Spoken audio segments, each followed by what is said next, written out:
Are you looking for that last-minute festival essential? Or maybe you just want to travel light to get your whole camping setup when you arrive on site? The good news is that Fat Frank's Camping Shop will take care of all your festival camping essential needs. From camping chairs to blow-up airbeds, cosy duvets to festival cooking sets, Fat Frank has it all. And what's more, Fat Frank offers a click and collect service at several UK festivals. So head to fatfrankscampingshop.com to order now, or visit Fat Frank and the lads at your favourite festival. Fat Frank's Camping Shop, the official sponsors of Festpod, the unofficial rock festival guide.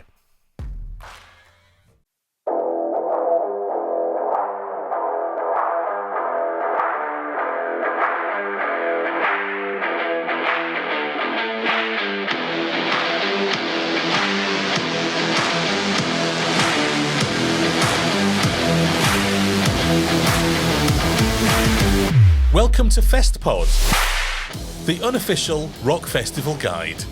I'm Neill Wilkinson. This is episode 63, where we're catching up with our activities over the summer of 2024. We've been to lots of festivals, so there's lots still to come, including Radar Festival and Bloodstock. In the meantime, we'll listen to a couple of interviews we did. In about half an hour, we'll meet Lloyd Wood, the bassist from Those Damn Crows, who we met after his main stage performance at Download Festival.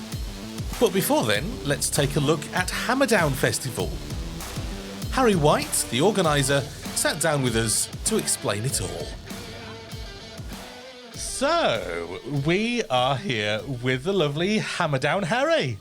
Morning. Thanks for having me on. Good morning. Now, we are recording this separately because we've all got busy lives, we've all got busy schedules, and this was the only particular time on a Saturday morning we could catch you because you're busy organising Hammerdown Festival, aren't you? Yes, very, very busy indeed. But yeah, no, I'm really, really grateful for you guys fitting me in. I do appreciate it. On a Saturday morning, so thank you. I'm not just any Saturday morning. We record this on the 29th of June, which also, Hammerdown Harry, is your birthday, so happy birthday from Festpod. Thank you. Thanks, mate. Happy birthday. Nice. Thank you very much. Yeah, it is indeed. Yeah. Busy day, so. What kind of a fool agrees to an interview on the birthday? Well, do you know what? I've foolishly taken on lots of things on my birthday. We've got the Hammerdown warm-up show tonight, which has sort of turned into a birthday gig, so that's fun. Perfect. That's a great celebration. Yeah, it's all going on. So then I've got to do a few other sort of work bits and then go over to the venue for this evening's show. So it's all going to be very fun. Wow. So for anyone who hasn't heard of Hammerdown, tell us what Hammerdown is. So Hammerdown was started about 10 years ago. It's a music festival that specialises in bringing up-and-coming talent and giving them the rock star treatment for the day by putting them on with international touring acts who will bring the crowds. That's the goal and the purpose of the festival. And in 2024, it's a 2-day festival, Saturday 27th and Sunday 28th of July. So just under a month to go. Oh my goodness! And it's at Concord 2 in Brighton. Okay, in Brighton. That's there's a hell of a rock scene down there, isn't there? There's a lot of venues and some really, really good ones. I mean, they start right at the grassroots venues, places like the Pipeline, the Brunswick over in Hove, and then develops up into places like the Hope and Ruin, Green Door Store, which are a little bit more well known. And then, of course, when you get to the higher level, you've got the Arch, you've got Patterns, you've got Concord, Chalk, and then Tenacious D played in Brighton the other day at the Brighton Centre, which hosts massive stuff. I mean, that's the biggest venue on the south coast. So yeah, it's got a big old rock and metal scene going on. You're saying you got a couple of kind of headline touring acts to come in, and you've got your kind of up and coming bands underneath and giving them that kind of VIP rock star treatment. That's amazing. And look at some of these bands on your lineup for this year. There's several bands on there that I've seen several times before, and I know they're brilliant live acts. And nice. How do you kind of pick your bill for Hammerdown? So there's a lot of things that go into it. So when I'm looking at the top couple of bands in the bill, all I'm really looking for is bands that I like. That's my sort of rule. I have to like what I'm putting on. And then B, the more important criteria, I suppose, is they have to be able to pull a good crowd, because I know full well that the bands on the bottom half of the bill, as great as they are, they're not going to be selling many tickets at £50. They could probably headline, you know, a 100 cap venue for an EP release or whatever, and that's awesome. But that's going to be a £5 a ticket. This is it's money that people have got to put down to come and attend it. So their friends and stuff are probably not going to be coming. So it's really, really important that the top, I'd say, you know, maybe quarter of the bill have the pulling power required to sell day tickets at 30 or weekend tickets at £50. And then for the other bands, the bands lower down on the bill, there's loads of different criteria. They have to be bands that are very good live. Usually it's bands that I've seen before, or bands that I've tried to see and schedules have never aligned. So I'm like, well, fine, I'll just book you for my one, then I'll see you at my own show. But yeah, I mean, in terms of like genres and things, we keep it as open as possible. I like lots of subgenres of rock and metal, and I just mix in whatever I like, and I like it to be quite diverse and to chop and change from some really, really heavy stuff all the way through. I mean, we've had like indie rock there before and all sorts, you know, so I like to keep it flowing.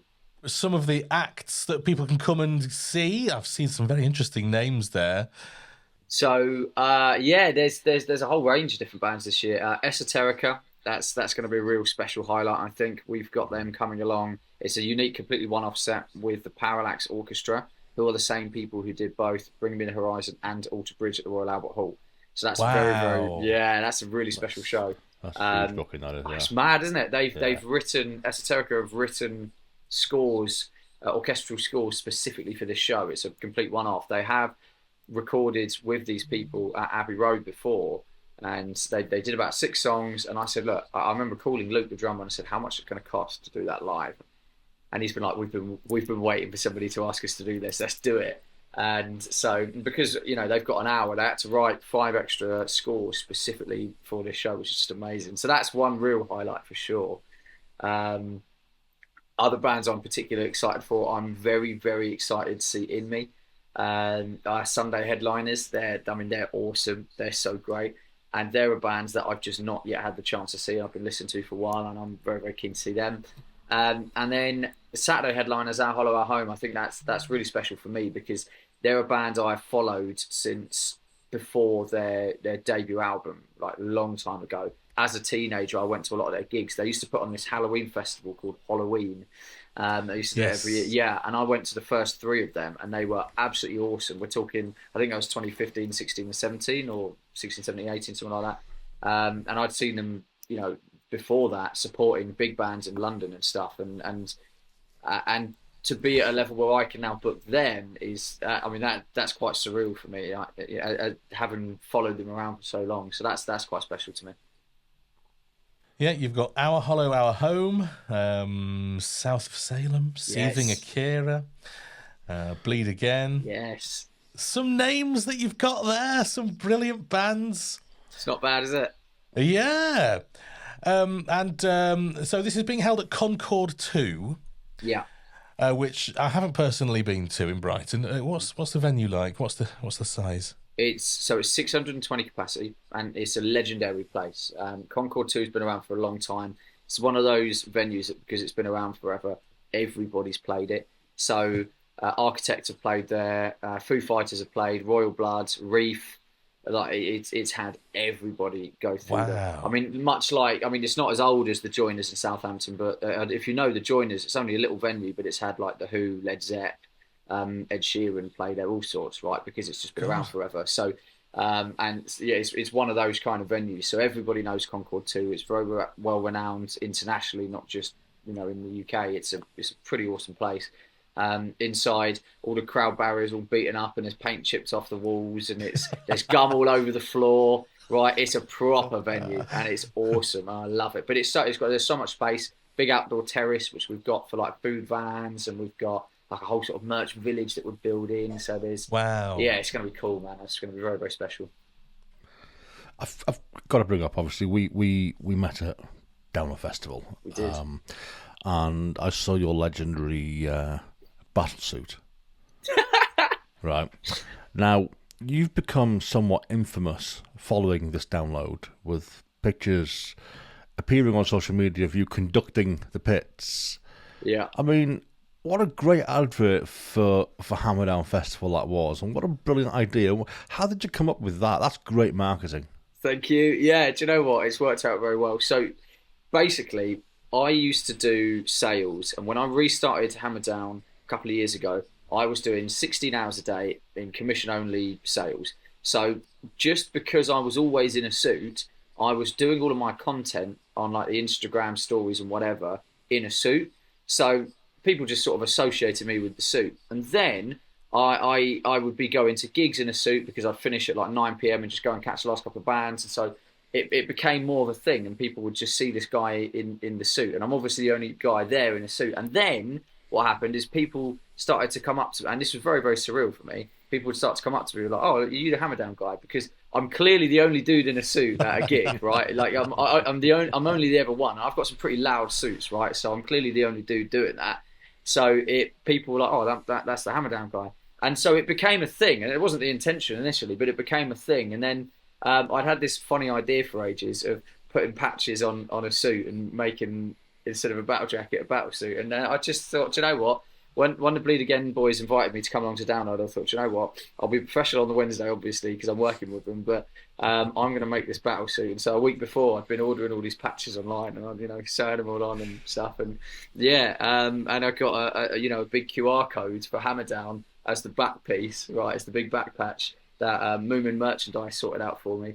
So I can go around and people can scan it wherever they go. And yeah, it just got. I figured there would be some kind of post about me in one of the Download groups because it is such a bizarre outfit. But it just went wild, didn't it? I don't know. So yeah, it's great. I'm going to be wearing it tonight at the birthday show, so I'll have it on later. I say it again. I brilliant. I love it. Thanks, man. I really like kind of, I'm not going to say quirky is the wrong word, but kind of inventive, original marketing ideas and sales ideas, and that's one of them. I think that's absolutely brilliant. Thank you. Yeah, I think you've got to have an angle, you've got to have a gimmick and stuff. I think when there's so many festivals, you need to do something a little bit different. And I'd spent a long time studying and analysing every UK rock and metal festival. I mean, there's like 70 that I keep track of. I've got a whole list on my phone, and I update it about once a month of the social media followings of all the festivals. And I sit for about 2 hours and I go through how much certain festivals have increased and decreased in their TikTok followers and their Facebook likes and stuff. And I keep absolute track of what's going on. And the big thing that I noticed, the festivals that were closing down didn't have a face to the brand. We all know Simon Hall. We all know Andy Copping. We all know the fella from Teddy Rock's festival, right? The guy from Just Push Play festival. He's always on the stories, right? They're doing well. But the festivals where there's no brands that people can, like no person, that can be associated with the brand, I feel like it makes it less personable, and people just don't buy tickets. So I wanted to be like the face of the brand, and you just need an angle for that. And the suit just ended up becoming that. Wasn't intentional, but it is now. So, so Andy Copping was the hat. You are the suit. I like it. Yeah, exactly. The hat, Suits. Right? That's exactly it. He's got his angle, right? He's doing so well. He probably doesn't need the gimmick anymore. I think he just likes it. But it does help, right? It helps. Like when you spot like a bloke in a nice shirt and a cowboy hat at Download, it's probably Andy Copping. So it's exactly the right. Yeah, perfect. Makes sense. It's really interesting that you've spent all this time analysing all the different festivals that there are in the UK. I mean, that's genius, what you've worked out as well, that you have to have a face to the brand to for people to engage with, which makes sense when you think about it. But until you've looked at the data, you don't really think that, do you? But in your looking at festivals, you obviously know it's a crowded market. Yeah, very. Lots of people want to put festivals on. They do. So how easy or difficult has it been for you to make a festival? Because it's something that we joke about on Festpod. We want to put on Festpod Fest. That would be cool. Yes. That'd be amazing. I mean, who knows whether that will ever happen? But it's just from your perspective, what's it been like? Post-COVID, it's very hard. There's been a change that I've noticed in the market, right? So if you cast your minds back 3 years ago, you probably had tickets to, 4 years ago, oh my goodness, you probably had tickets booked to a big gig of some sort, whether you were going to see Metallica on tour, whoever it was. You probably had hotels booked. You probably had trains booked in advance or whatever it might be. And all of those events cancelled. And so post-COVID, what that does to the consumer mindset is say, well, I'm just going to be a bit cautious and I'm going to book a little bit closer to the time. And then what happens, promoters who don't understand that and what's going on, they get to 2 months to go, they've sold 10% of their tickets and they panic, cut their losses and close down their event. Now, that's a spiral because the problem is the consumer then buys a little bit later in the day to avoid that from happening. So then promoters don't get many tickets until a month to go. And then you get this real panic and it's so stressful. It's really, really hard to do because you've just got to cross your fingers and hope that you're doing everything right and that you're going to sell loads of tickets last minute. But like with Hammerdown, the patterns, the trends are the ticket sales for all of my events, they double, at least double in the last 2 weeks, right? So last year, Hammerdown, we had 113 tickets with 2 weeks ago. We ended up in 228. The warm-up show last year was 25 and we ended up on 52. This year, tonight's warm-up show, at the 2 week mark a few weeks ago, we were on 33 tickets. As of this morning, we're on 84, right? And it's tonight, so we'll do a couple on the door. It may even triple. And so I am thousands of pounds behind break even for Hammerdown Festival at the end of July. Thousands of pounds. And I just have to cross my fingers, trust that I'm doing the right thing. I'm getting on the interviews on my birthday in my suit. I'm working. I've got to trust that tomorrow when I'm hungover and I'm out in Brighton flying for the festival, when I could be feeling sorry for myself in bed, you know, when I'm posting on the social media every single day, I just have to trust and hope and pray that in the last 2 weeks it's going to double again. Because if it doesn't, I'm in some serious trouble. And this is the thing, right? Because as an event gets bigger, that means that the deficit that you face with a month to go is bigger every year. So like this year, the deficit could legitimately bankrupt me if miraculously nobody buys any more tickets, right? And then next year, that deficit with a month to go will be even bigger because the festival will be bigger. And so the stress I love it. I eat the pressure. I love it, but it's hard, man. It is very, very difficult. And that's a post-COVID consumer mindset. And the only way to beat it is to have, I mean, certain events that sell out. Stone Dead done incredibly well. They sold out without their headliner announced. Like, that's awesome. And so they now can put the pressure on the public to say, hey, if you don't buy soon, you're not going to be able to come at all, right?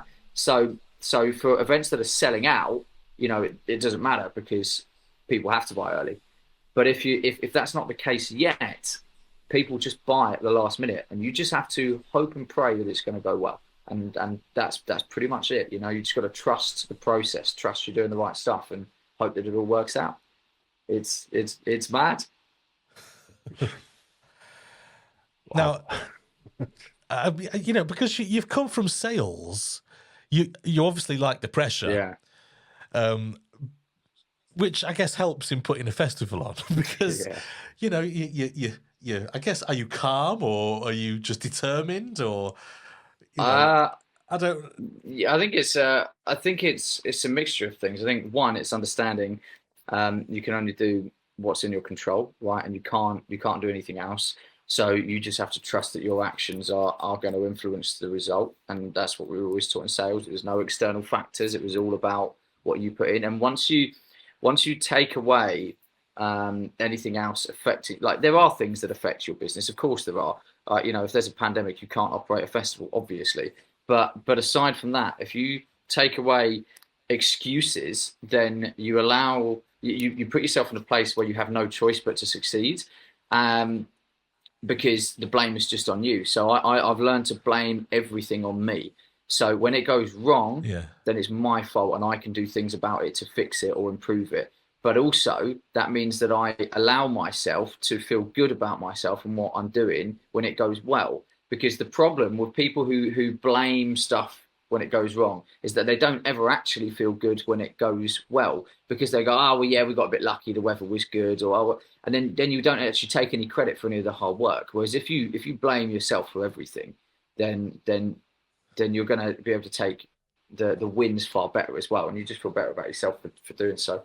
And I think that really, really helps. I do love the pressure. I do genuinely enjoy the graft. I think if you're going to have a story to tell your kids and grandkids one day, you've got to work hard for that story. And so I don't mind it. I think it's great. It's fun. Yeah, it does seem fun. Fun is one word. It does sound fun. I think if Festpod Fest ever does become a thing, I think the first person we'll be calling is I'm going to rename you Hammercock Harry. Thank you. Appreciate that. Thanks, mate. Just to give the kind of the visual description, like a hammerhead shark. Yeah, right? Your cock's like a hammerhead shark shape. Yeah. Do you mean it's got two at either end of the thing? Right. You go in and you're ruining things. You're going in and destroying things. That is what I want to do. I just want to destroy everything. Yeah, man. Everything in my path. Yeah, so you get what you want because you've got a hammercock. Yeah. And it does help. It does help. Yeah. Exactly. So you'll be the first person we call if Festpod Fest ever does take off, because I think you just want you want more pressure anyway. Bring it on. Yeah, but like have you got other people who are helping you out in the background? Oh yeah. 100%. It's definitely not just me. There's so. I mean, this is a full-time job. A lot of people think a festival's seasonal. It isn't. All the planning goes on all through the winter and the spring, right? And then it's all the promo in the late spring, early summer. So it is legitimately a full-time thing. So 363 days a year, I work on this every day. It is all I do, right? And for 2 days of the year, when the festival is on, I've got a whole production crew that just run I say, it's your festival now. I'm going to get pissed and watch some bands. Thank you very much. And that's legit how it goes. So I've got a whole crew that deal with things on the day, but I also have people that help, like Sam, who's been part of the journey the last few years. Sam, like when the summer comes around, he's like, right, okay, what can we do? What do we need to do? And he'll be out on the streets flying with me.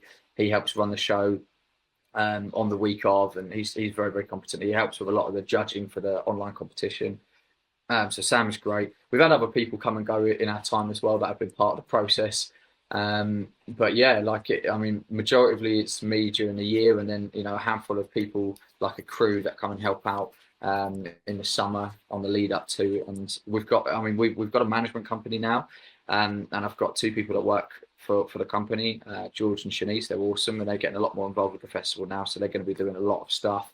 Like I'm allowing them to run with the ball a little bit in terms of lineup for next year. I just want to see them do well in the music industry, so they're helping to make a lot of decisions. They're going to be helping to run the show next month on the weekend of it. They want to work in the music industry, and it's like, great, cool, let's do it. What can I get you guys? What do you want to do? Let's do it. So that's great as well. We've got two kind of like two Anakins and in the squad. So that's fun. It's cool.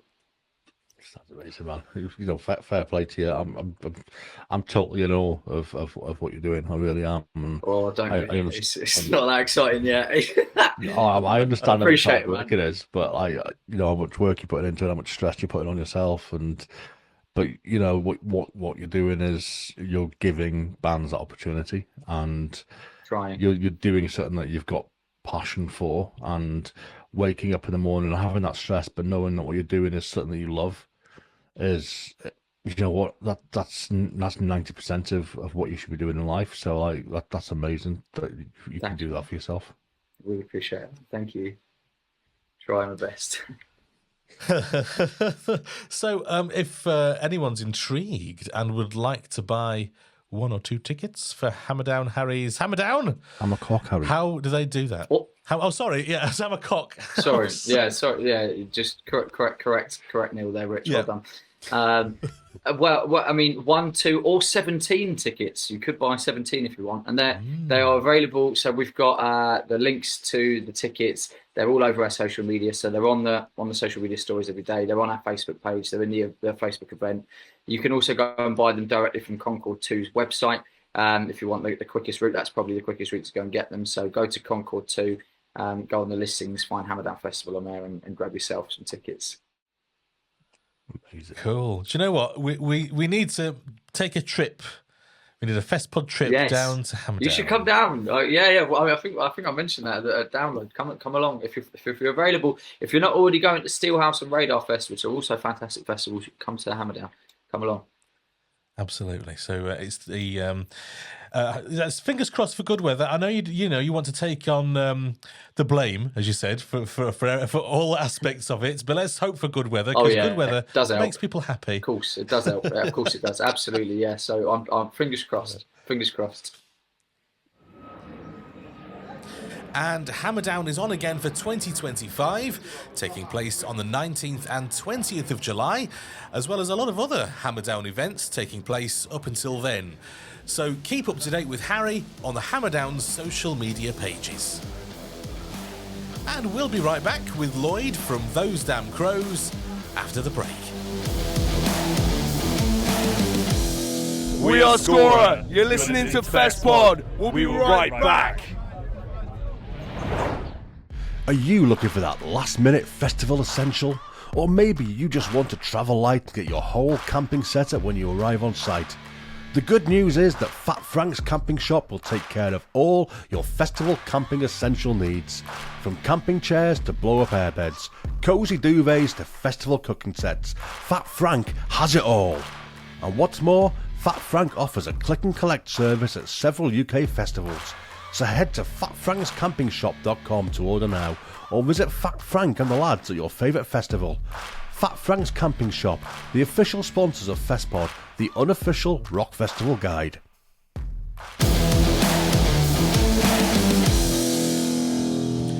Welcome back to Festpod, the unofficial rock festival guide.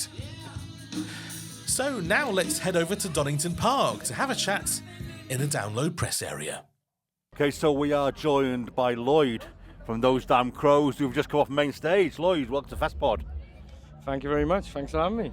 Thank you. Mate, honestly, I mean, it's sunny now.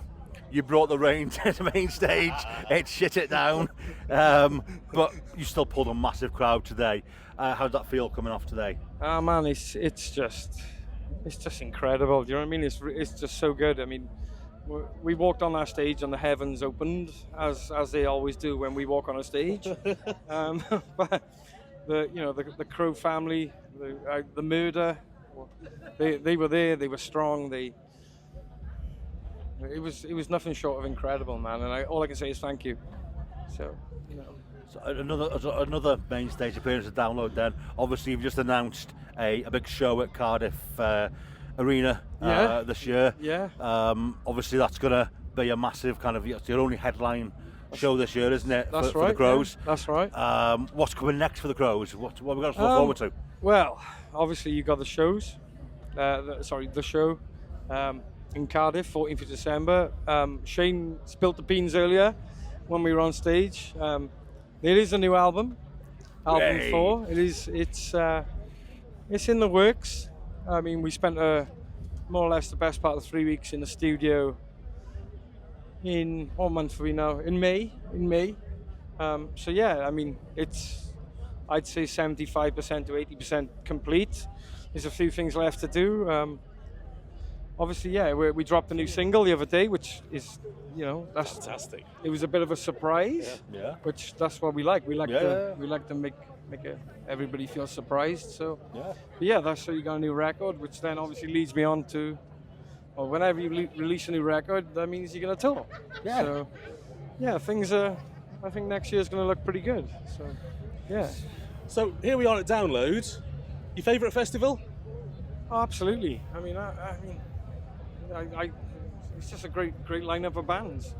I mean, there's something for everyone who's into your sort of your punk, your rock, even start to like pop rock. I mean, it's just, especially this year. Yeah, I mean, the minute this lineup this year got announced, I was in the launch event in London back in November, and we were kindly invited, and it was the big unveiling of the lineup, and I looked and I thought, you know what? When Fall Out Boy start playing Dance Dance on that field, everyone in that field is gonna lose their mind. Yeah, absolutely. It's going, whether you like them or not, everyone's gonna be shaking their frame, dancing in the house of dance. It's evolving. It's still Download. It always will be Download because it is. But it's evolving and it's moving on. There's new headliners coming through. Yeah. it's amazing. It's evolving. There's a reason why it's a great festival, and there's a reason why this year it sold out again. Yeah, well, that's true.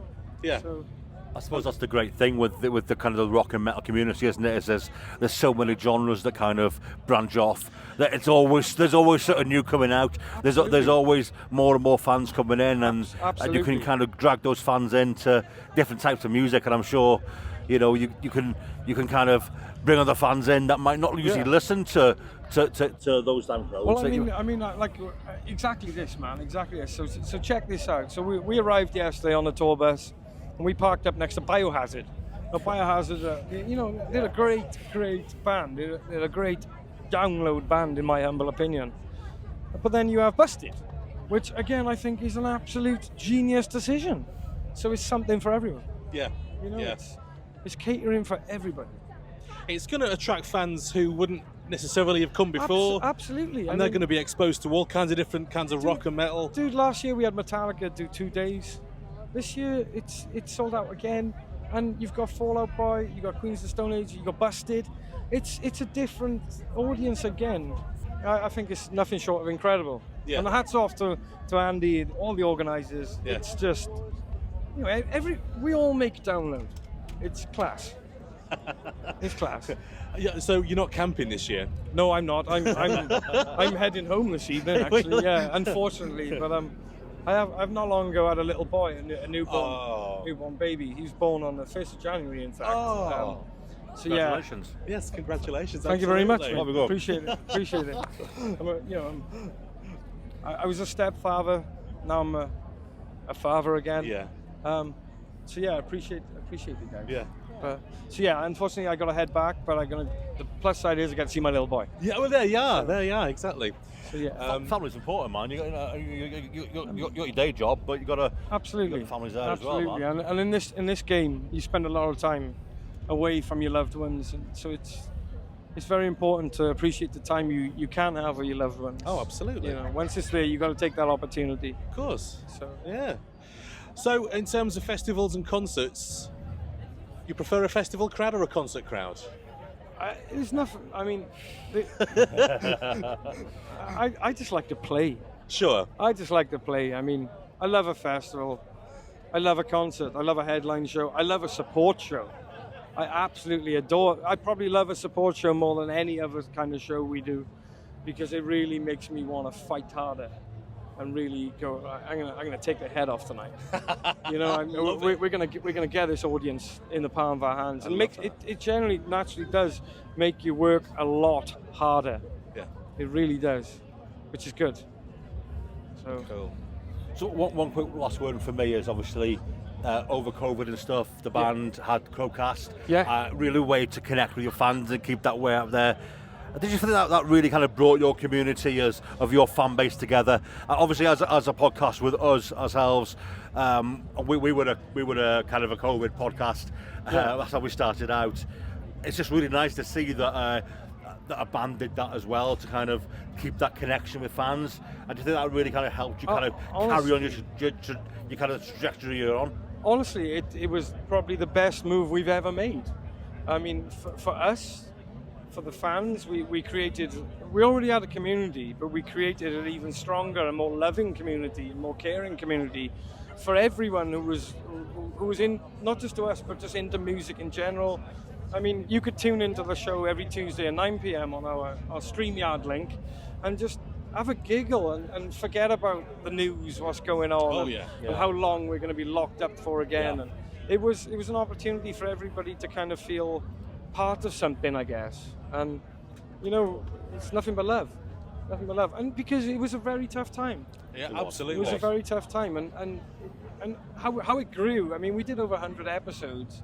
We don't do it so much now, but the boys are doing one tomorrow live. Yeah.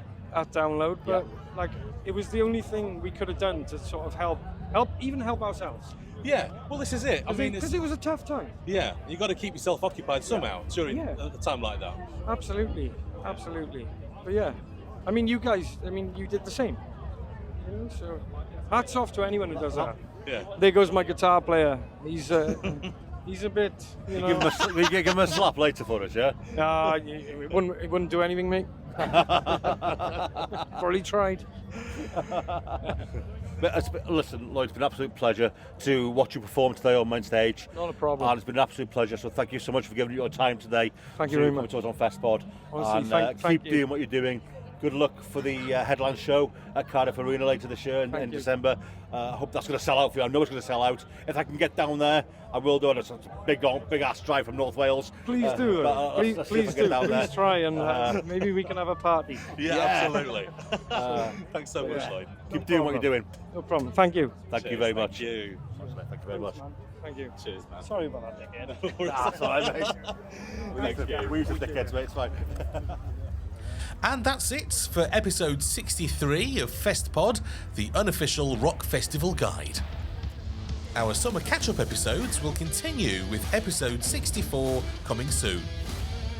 Don't forget we've still got Radar and Bloodstock to take a look at in detail, as well as a much deeper review episode for other events we went to this year. That's all coming up sooner than you think. Thanks to our supporters on Patreon for funding us on all these little excursions. And if you'd like to help us out too, go to festpod.co.uk and click on Support Us. Well, that's it. Thanks for listening, and we'll see you next time. Bye.